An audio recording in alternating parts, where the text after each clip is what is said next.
Hello everyone and welcome back on my channel. Today I don't have a real demo for you, but I wanted to chat a bit about a new big painting I'm working on, which is this one. It is one of the series based on a children's book I'm writing, and the writing is done in the sense that I've made the first version, but now I am changing everything I'm not happy about. If you have been following me on Instagram or YouTube for a while, then you might have seen other paintings from this series of mine. But today I just wanted to take you through my painting process of the grass over here. And firstly I wanted to show you some sketches which show how I work when making a painting that is not just from life but also based on what I have in my imagination. So without even knowing what model I would have, I started making several sketches of the scenes that I thought would be nice to paint. So for example, here we have this sketch which I like a lot because there are a lot of weird creatures all locked up by Tante Bet, who is this evil character. But I didn't choose to paint it because it would involve painting a lot from imagination, so all those fantasy animals, for me that would be too difficult. So in the end I chose to do this one with Tante Bet laying on the ground, painted, and here the main character and of my book, who posed for a lot of other paintings as well so far. And here is another character with a weird creature, half grasshopper, half hare. So that is how I started. And after I made the decision for my composition, I ordered a canvas, which is this very big one, 2 meters tall. And sorry, I'm looking for the sketch. Then I went to look for a model, and I found a very kind woman who didn't mind taking this a bit weird pose. So she came and I made her pose for me for a little sketch. This one.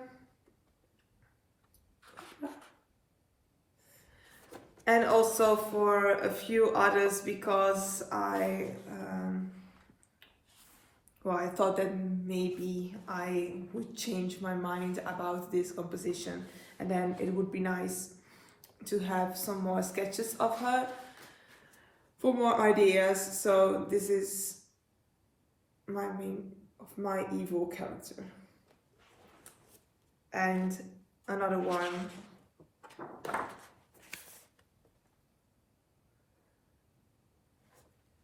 After I made the decision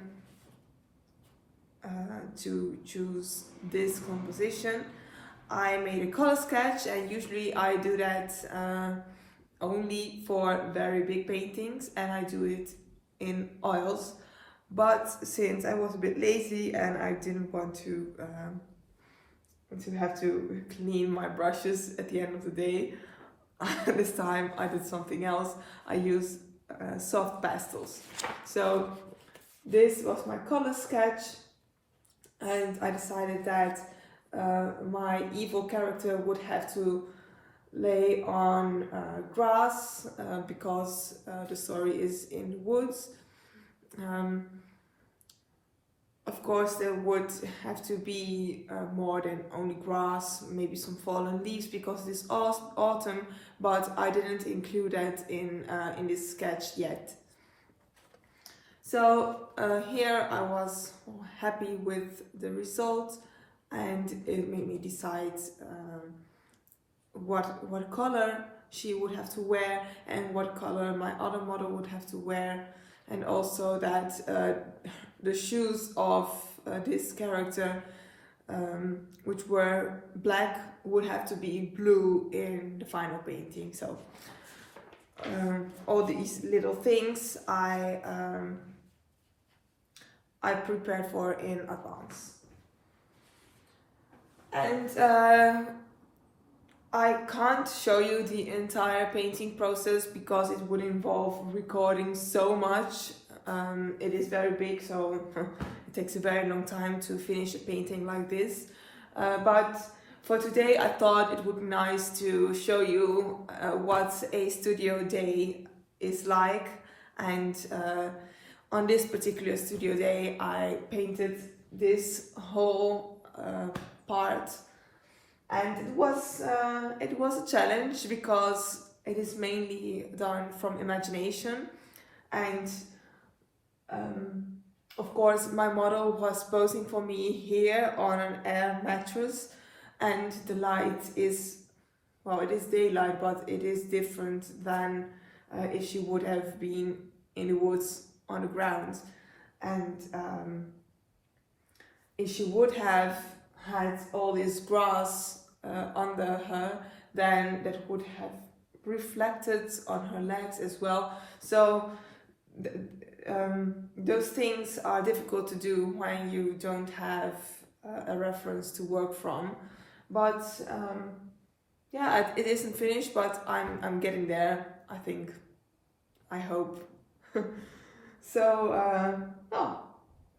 let's dive into the A Day in the Life of an Artist video.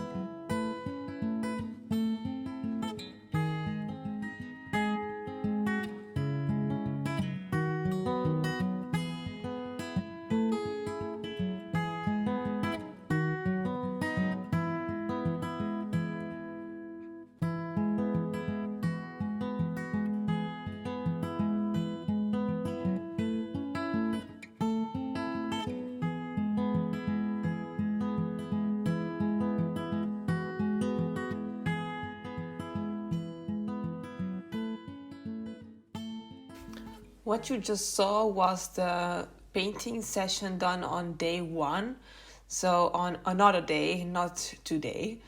And this is the result after the first painting session. And it is, what I have to start with today. What I've done is applying a thin but not diluted layer of paint, of green paint, to the canvas. And not only green, but also some purple, where there are some bare patches in the grass. And I've done that by just brushing the paint into the canvas, not carefully.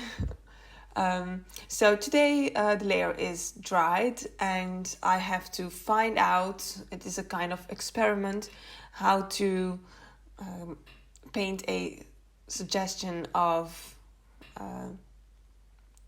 grass and some other leaves, fallen leaves, without making it too stiff. I wanted to have a kind of dreamy atmosphere, so the colors I use tend to be a bit more not so green, but somewhat cooler, and I'm doing that in order to make these surroundings, this background, match the colors of my model. So she's wearing a cobalt blue blouse, and it is a very strong color, so I must find ways to to bring the colors of the background and the color of the blouse together, if you know what I mean. And I don't know how I will do that yet, but I think the first step is by making the grass very cool.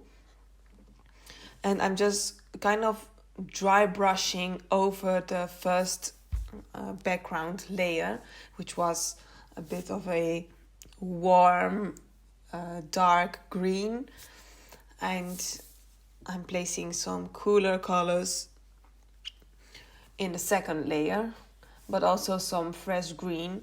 And as you can see here, I'm doing it by using a kind of dry brush technique. And of course it must look like grass some way, but what I think is even more important is that the texture is nice and it matches the rest of the painting. So I was inspired to do it this way after looking in one of my books, my art books. This one is of Waterhouse, Ophelia, and as you can see, he also painted the grass in a very suggestive way, so you almost can't see the leaves. And that is what I want to do as well, of course by using other colors, because his colors are more earthy and mine are somewhat cool and dreamy. So it is a lot of work, because it is a very big painting, and this allows me to work freely. So that is what I like about it, and that is also one of the reasons I got the idea to paint such large paintings in the first place. So I haven't explained how many times my model came and what I'm planning to do afterwards. My model, of whom you can see only the legs now, has been in my studio I think 3 times, and the way the legs are painted right now is not the final stage. You can see she's a sun lover because her legs are not pale at all, but I think that I have to put some more green and cool colors into her legs anyway, even if she doesn't look like that, because it matches the background better. So I have done the block-in of the legs and it is all dried now, but I still have to put much more detail in it. And there will be another model in the upper corner of this painting. I've already painted one session with her, but I think I will need 1 or maybe 2 more. So that is the work I've done for today. Here are some close-ups so you can see what a nice effect the dry brush technique gives. And yes, I hope that I will continue with the upper part of the painting soon, and I hope you will join me here on YouTube and watch again next time. Bye!